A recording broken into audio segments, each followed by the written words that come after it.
آج کل ایک سندھ میں، صوبہ سندھ میں پاکستان کی بہت چرچا چل رہا ہے کہ ایک طرف سے آواز آ رہی ہے کہ کراچی صوبہ بنانا چاہیے، فلاں صوبہ بنانا نہیں چاہیے، دوسری طرف سے یہ آ رہا ہے کہ خون کی ندیاں بہہ جائیں گی، سندھ کی تقسیم نہیں ہوگی۔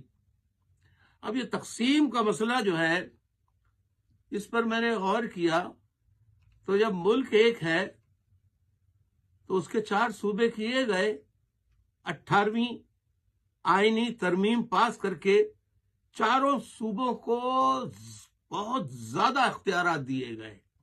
آخر کیوں؟ اس کا جواب تو 18ویں ترمیم پیش کرنے والے اور اسے پاس کرنے والے زیادہ بہتر طور پر دے سکتے ہیں۔ لیکن کیا پاکستان کے جغرافیوں کو 4 حصوں میں تقسیم کرنا کیا غلط ہے یا غلط تھا؟ اس پر غور کیجیے۔ اسی طرح سے صوبوں نے کیوں حقوق مانگے؟ کہ ان کی ڈیمانڈ یہ تھی کہ ان کو ان کے آئینی جائز حقوق صوبوں کو نہیں دیے جا رہے ہیں، اور صوبوں کے وسائل اور حاصل آمدنی جو ہے اس پر وفاق کا قبضہ ہے۔ بہرحال اب اس معاملے کو ذرا دوسرے تناظر میں دیکھیے۔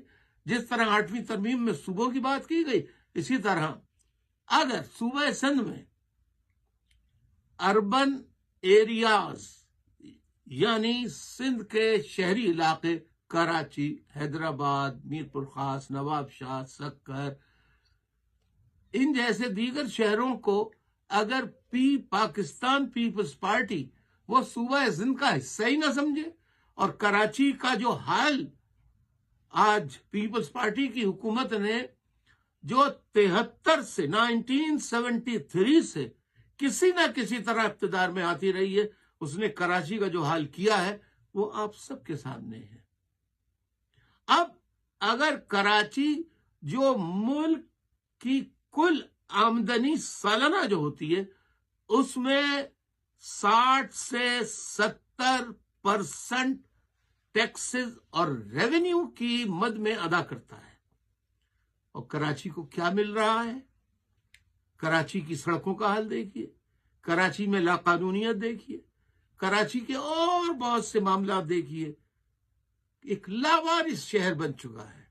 اب اگر کراچی کی عوام اپنے صوبے کا اگر مطالبہ کرتے ہیں یا حیدرآباد کے عوام کرتے ہیں تو سندھ کے حقوق مانگنا، صوبوں کے حقوق مانگنا وہ جائز ہے، لیکن شہری علاقوں کے حقوق مانگنا وہ غلط کیسے ہو سکتا ہے؟ اس پر آپ بھی غور کیجئے۔ خون کی ندیاں بہانا چھوڑ دیجئے۔ پاکستان بنا ہے تو یہ جغرافیہ بھی بنا ہے اور یہ صوبے بھی بنے ہیں۔ اسی طرح صوبے کا ہر حصہ، خواہ وہ شہر ہو یا دیہی علاقہ ہو، ان میں برابر کے حقوق ہونے چاہیے۔ کراچی کی عوام اور سندھ کے شہری عوام واحد سندھ کا صوبہ ہے جو 1973 سے کوٹا سسٹم کی چکی میں آج کے دن تک پستے چلے آ رہے ہیں۔ لہذا ان ناانصافیوں کا خاتمہ ہونا چاہیے۔ مجھے آپ کی رائے کا انتظار رہے گا۔ آپ اپنی رائے سے ضرور آگاہ کیجیے۔ بہت بہت شکریہ۔ عنایت، اجازت چاہتا ہوں۔ خدا حافظ، آداب عرض۔